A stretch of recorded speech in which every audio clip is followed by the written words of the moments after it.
Julian finally departed from his village when it was completely deserted.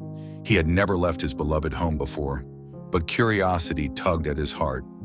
Everyone had gone to the city, and he wanted to see what wonder could draw them all away.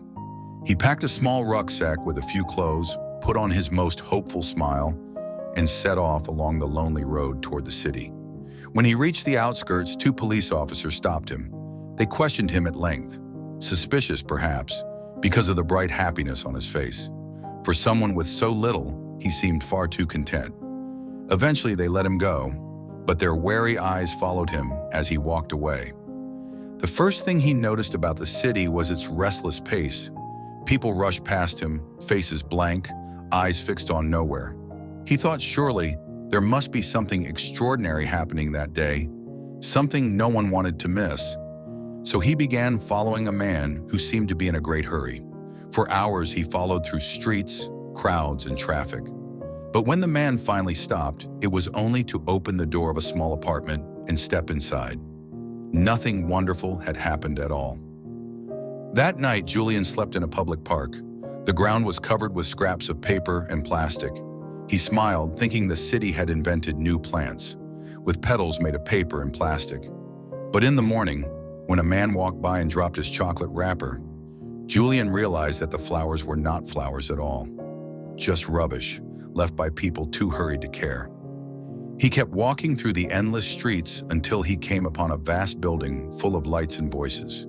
People streamed in and out, carrying boxes and bags. He thought he had found the greatest museum in the world, where useless objects were displayed for everyone to see. But as he watched, he realized people were buying those objects, joyfully paying for things they did not need. He saw a woman proudly wearing a wristwatch that did not even have a minute hand. Another walked unsteadily on shoes with impossibly high heels. And then there were gadgets, strange glowing things that did 1,000 things, and none of them well. He followed the woman with the strange watch. Her eyes shone with delight as she met her friends. But when they gave her wrist a quick, disapproving glance, her smile faded. Julian felt a quiet sadness. He began to wonder if he had made a mistake leaving his village, just to come to a place where joy could disappear so quickly. Then he heard laughter. Bright, clear laughter of children in a nearby park. They played and chased each other across the grass. At last, he thought, here was real happiness. For a moment, his heart felt light again. But among them, one boy sat alone. His eyes were dark with anger as his fingers attacked a small machine in his hands. The others called to him, inviting him to play. But he turned away, frowning at the glowing screen. Julian watched in confusion. The little machine seemed to make the boy so unhappy. Surely it must be some kind of curse. He stepped forward, gently took the console from the boy's hands, and, thinking he was helping, threw it to the ground and crushed it under his foot. For a heartbeat, there was silence. Then the boy screamed in rage. The other children shouted. The adults nearby turned and yelled. Faces twisted in anger surrounded him. Julian could not understand why everyone was so furious. He had only tried to help.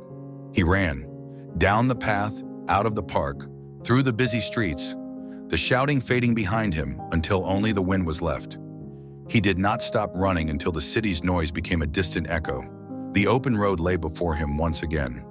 As he walked toward his empty village, he looked back and wondered whether the whole world had gone mad. When he reached home, the silence welcomed him like an old friend. The fields were still, the air clean, the earth gentle beneath his feet. He stood at the gate of his small house and breathed deeply. For the first time in days, the world felt real again, and he thought quietly to himself. Perhaps the world had not changed at all. Perhaps it was only he who had seen it too clearly.